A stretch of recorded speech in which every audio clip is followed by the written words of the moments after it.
get you off the downfield after you pass out. I got 3 knocks for sitting right here that you knew it.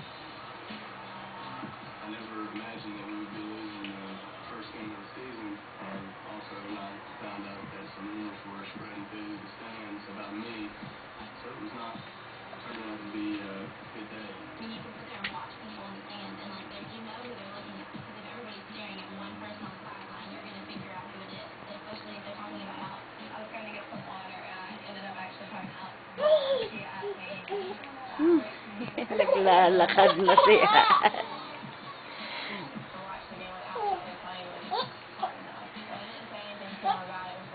Peekaboo.